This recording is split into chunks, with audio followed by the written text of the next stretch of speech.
Фауаидул балуа вал михан деген мынау Изуддин ибн Абдиссалам деген кісінің кітабы бар. Сол кезде жаңағындай адамның басына келетін бәлелерден, сынақтардан алатын пайдамыз деген. Кішкентай ғана кітап, бір 30 беттік, бірақ ішінде 17 пайдасын атап шығады жаңағы. Біз сынақтан қандай пайда аламыз деп ше. Сол кезде жаңағы біріншісі деп бастайды, жаңағы Алланың қаһарын сезесің. Алла қандай ұлық екенін түсінесің дейді да. Екіншісі өзіңнің қандай әлсіз екенін түсінесің. Дым істей алмайсың ғой. Дым істей алмайсың. Ішін қолыңнан түк келмейді.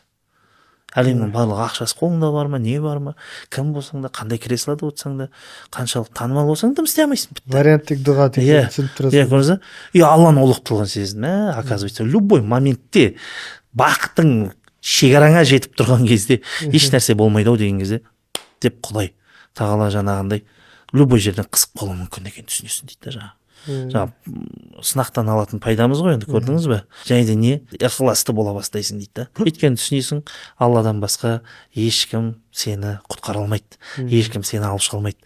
Сол кезде ерекше ықыласты пайда болады дейді ғой жаңағы. Бірақ бұл пайдалар жайында біреу ойланады, біреу ойланбайды, біреу әркім әртүрлі шығады. Біреу сынақ келеді дейді басына дейді.